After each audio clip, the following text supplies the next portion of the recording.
One of the top concerns for retirees is having enough savings to cover health-related expenses. Are you prepared for the unknown?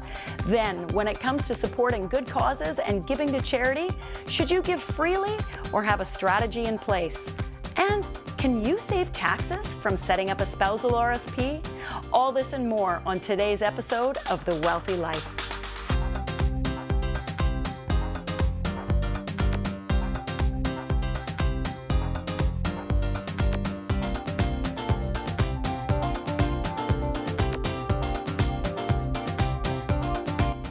Are you saving money for future healthcare costs, or do you think the government will take care of you? Government. I'm retired, so pension, and pension. I'm saving because I'm hoping the government will take care of me, but you know, nobody takes care of you if you don't take care of yourself. I'm saving for overall retirement and so on, which could include monies allocated to healthcare, but I would expect the government's going to be there in a bit too. I'm not planning on it. I just don't expect anybody to take care of me but me.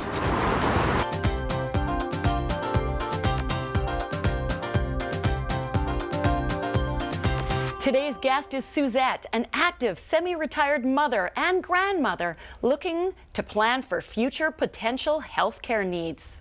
Welcome, Suzette. Thank you. Now, nobody really likes planning for future healthcare needs, do they? Because you got to think about, what's going to go wrong? But before we get there, tell me your story. Well, I'm semi-retired. We have our own business, my husband and I. We've been partners for 30 years, and then I semi-retired about 8 years ago.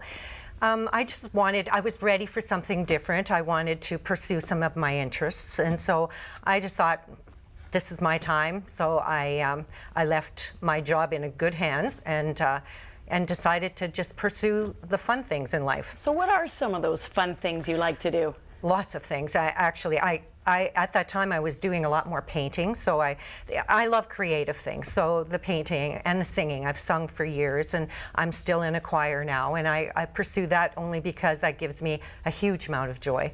And I have 2 grown children who have grown up to be fine, upstanding citizens. So what can I say? I'm happy about that too. So you're not having to be the family bank anymore? No, not the family bank, and definitely not, being called upon all the time, put it that way, as a grown, grown kids asking, although I do have 6 grandchildren. Holy smokes. Yeah, four of our own and 2 blended, so that keeps me busy too. I mean, I love to spend time with them, so all of those things combined keep me very busy, and a fairly large group of friends that I like to nurture and keep busy with. Do you miss working full-time?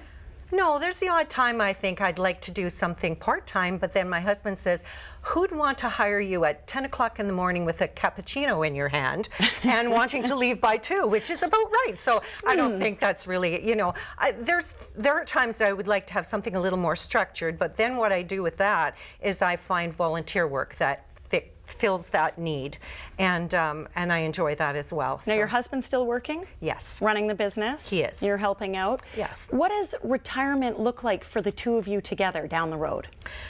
Well, once he retires, I think the biggest opportunity, I'm not going to say challenge, opportunity will be that we sort out how we're going to live in one house together for some period of time. Because you're used to being apart. That's right, and we're both used to our independence, and so I think that will be, an interesting opportunity to work through. I think we're going to build him a man cave, actually, and then that way he'll have some time. And he has other interests as well, so I think that will be partly, a fairly large thing to deal with at first.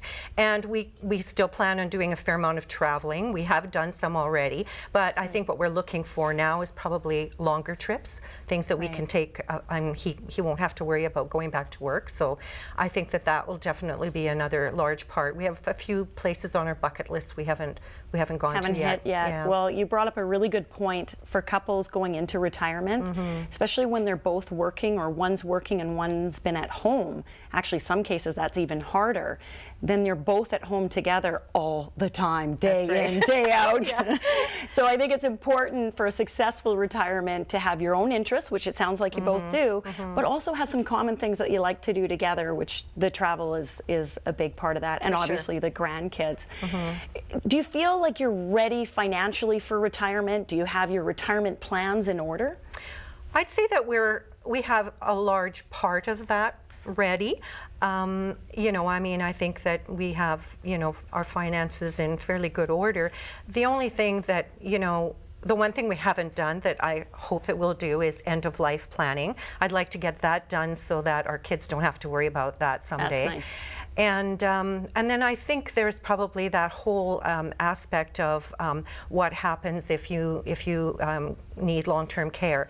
And I see that in my volunteer work, because I volunteer for the Alzheimer's Association, an art and music program, and I can see the devastation that it brings to families. And so, you know, it's not something that we want to think about, but it's something that's very real and very possible. It is. So, yeah. So what's your big question for me today?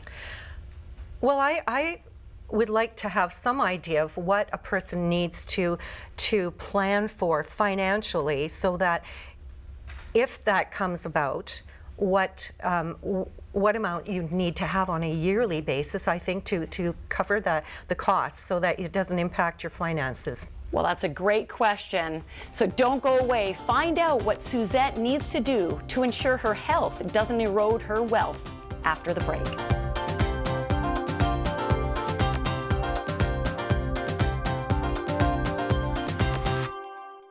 The Wealthy Life is brought to you by investment dealer Raymond James. Life well planned. See what a Raymond James advisor can do for you.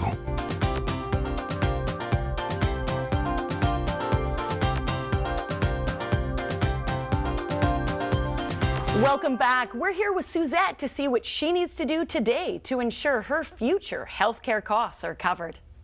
Suzette, thanks for asking such a great question. Did you realize that 75% of Canadians have not factored in long-term healthcare costs as part of their financial plan? Well, that's pretty scary. Well, you're not one of them. You're one of the ones who's now planning. What are some of the things that concern you the most?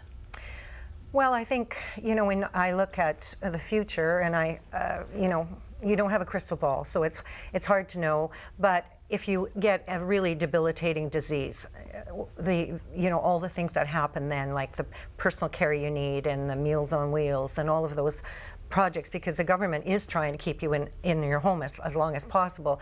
It's just the cost involved in all of that. And you know, I mean, then of course, I always look at it from the point of view that then you won't be traveling, so you'll have some money for that as well. But, you know, it's hard to know how much you're going to need, because a debilitating disease can last a long time.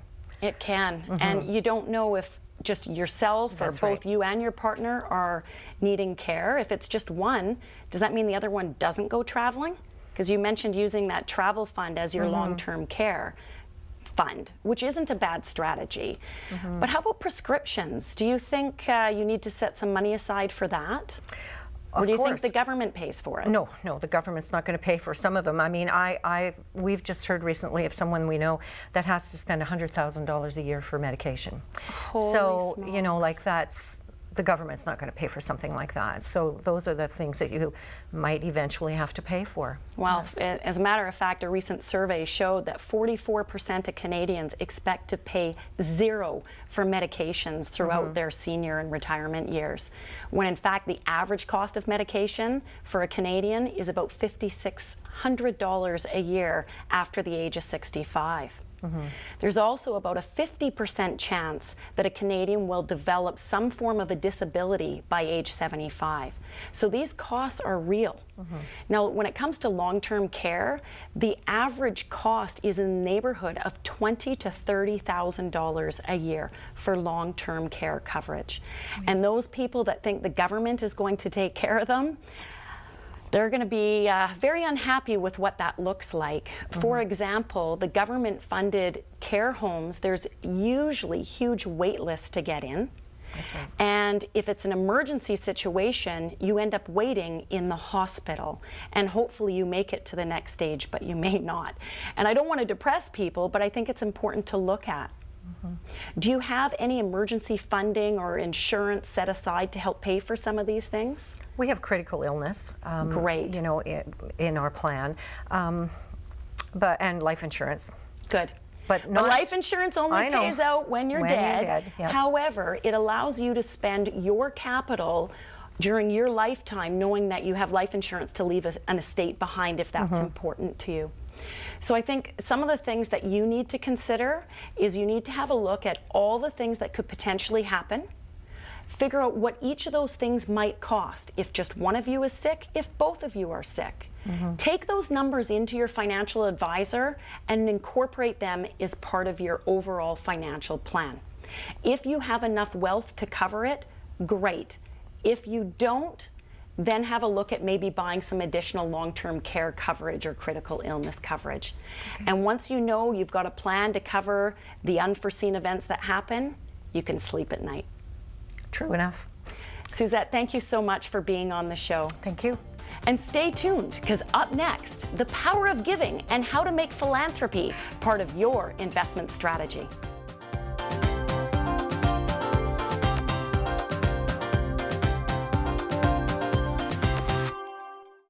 The Wealthy Life is brought to you by investment dealer Raymond James. Life well planned. See what a Raymond James advisor can do for you.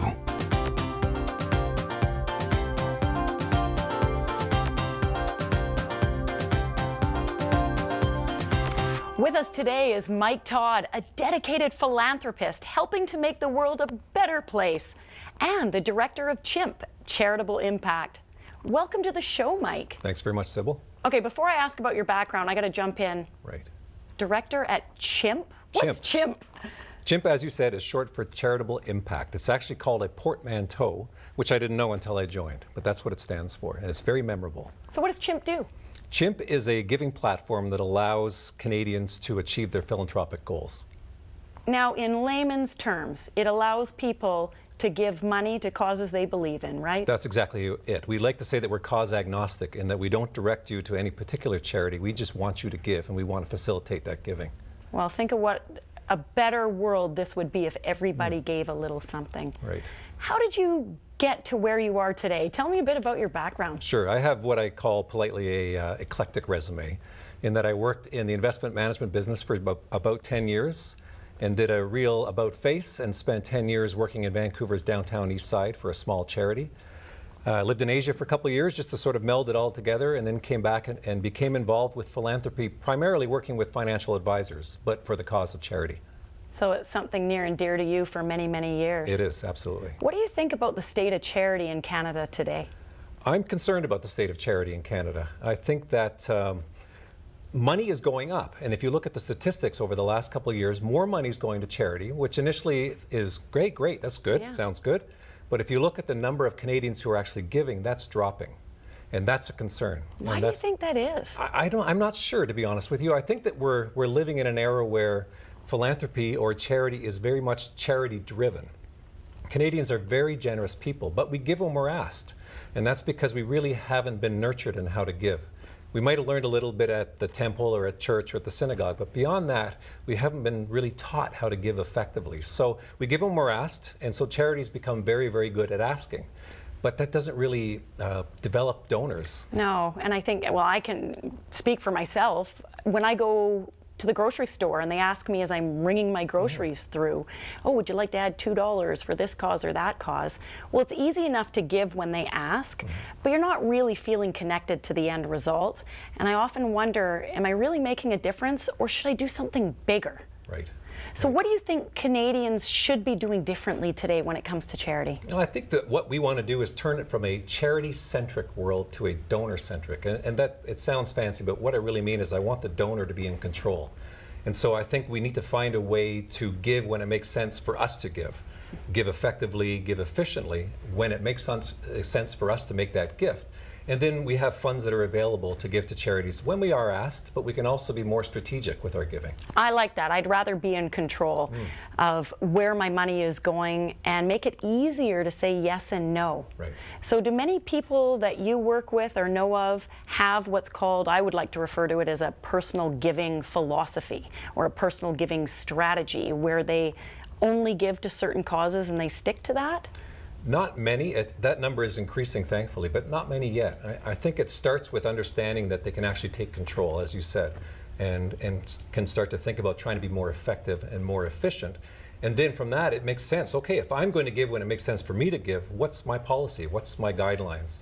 What's important to me? What are the causes that I want to help? So do you have to be a high roller to be a philanthropist? Not at all, not at all. In fact, I would maintain that every single one of us in Canada, if we pay taxes, we are a philanthropist. I refer to taxpayers as involuntary philanthropists. We write a check to the government and they spend the money as they see fit. We have great social programs in this country, as you know. I'm not complaining, but it's not necessarily how I would spend the money. So I would rather become a voluntary philanthropist, give the money to charity instead of the government, and then have a little bit more control over where it goes. Oh, I fully agree. And I think when you have a strategy and a plan, it does make it easier to say no to some of the asks that you get. And then when you do say yes, feel like you're part of something bigger. Right. So what are some ways that people can give? I mean, I've heard of something called a giving account. Tell me about that. Sure. I think that a giving account makes perfect sense. We use accounts to organize our lives. We have bank accounts for our money. We have Facebook accounts for our friends. We have email accounts for communication. So I think, why should our giving be any different? We should have an account for that. And it's just a way to centralize your giving and then to use that as your strategic tool. I like that. I think about, you know, some of the finance shows that you've seen and they got piggy banks and jars and you put your money, this is your grocery money and this is your car money and your house money. Why not have a charity bucket as well, or jar? And then you can plan for it, and whatever you can put in there, you get a tax receipt for, first of all, any of the donations that you make, and then you get to direct that money out to the causes, and you can work in a budget accordingly. Is that kind of what you're getting at? That's right. You can give $5, $20, or you can give securities, stocks, as we know, so anything in between. And every single one of those gifts, that's philanthropy. So can people set up this type of an account and have automatic monthly donations go into it? Definitely, that's what I do. I have a money that comes out of my bank account every month, goes into my online giving account, I'm tax receipted, and then when I do want to give away money, I just sign on and give it away. Really? So you just log in, pick your charities, and hit go. It's just kind of like doing banking transactions. Exactly. Except for you're not paying a bill, you're paying a charity. You're giving money to a good cause. And making an impact, absolutely. So what do you think are some of the main reasons why people don't give? I think people are confused. There's so many charities. There's 86,000 charities in Canada. A lot of them doing fantastic work, but it's just hard to keep track. And we're also asked continuously. I mentioned before that it's very much a charity-centric world. So that means that we give them we're asked, so the charities become very good and they spend a lot of energy at asking. And so we get tired of being asked, and I think sometimes that turns people off. Yeah, you get the fatigue. Well, one of the biggest tips that I would have for viewers today is to have a look at what is your personal giving strategy. And if you don't have one, contact us at thewealthylife.com, because we've got a workbook that can walk you through how to set up your own strategy and how to set up your own giving account. Fantastic. And any final words of wisdom that you would like to share with everyone? I think we should not be discouraged. Everybody that I know has something that they can give. Everybody that I know has something that they want to see change in the world. And you can put those two things together and make an impact. Donors and charities coming together to make the world a better place. Absolutely. Mike, thanks for being on the show. It's great having you here. Thanks very much. Pleasure to be here. And when we return, discover how a spousal RSP account can save you taxes.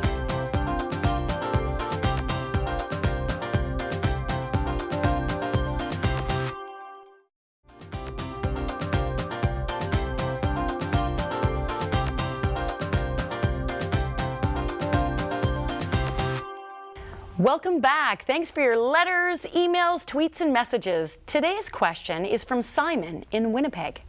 Dear Sybil, my wife makes good income, has a decent pension plan, and maximizes her RSP contributions each year, but my income level seems to only cover living expenses with not much left over for savings.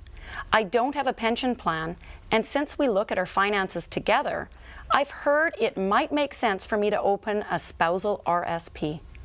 Can you explain how it works? Many thanks, Simon from Winnipeg. Well, Simon, you're asking the right question. A spousal RSP is simply an RSP account that you would open in your name, but it would allow for your wife to make her RSP contributions to your spousal account instead of her own. The deduction limit for the money going in would be your wife's deduction limit, and any tax deductions received as a benefit of putting money in would also go to your wife, which makes sense because she's in the higher income tax bracket. You can also put money into the spousal RSP as just a regular contribution yourself. Now, back in the day, Revenue Canada had it such that when an RSP converted to a RIF, any RIF withdrawals in retirement would be taxed in the plan holder's hands. And so if your wife was just contributing to her own RSP, she would have to claim all that income plus her pension, and it might bump her to a higher tax bracket. Now, tax rules have changed a little bit, and they do allow income splitting. So up to half of her income in retirement could be split over to you for certain types of eligible income. But this way it allows all of that RSP money, if it's in your spousal account, to be taxed in your hands. Great income splitting technique. Now, the things you want to be careful of is you do not want to withdraw from that spousal RSP within 3 years of your wife making a contribution. Otherwise, it will be taxed right back in her hands again. So really, this spousal RSP type of an account is ideal for couples who one person has a much lower income than the other, and you'll save taxes both putting it in and taking it out. And that wraps up this edition of The Wealthy Life, helping Canadians make smart financial decisions. Join the conversation on social media and tell us your story. Go to thewealthylife.com to ask your financial question and find out how you can make the most out of what you have.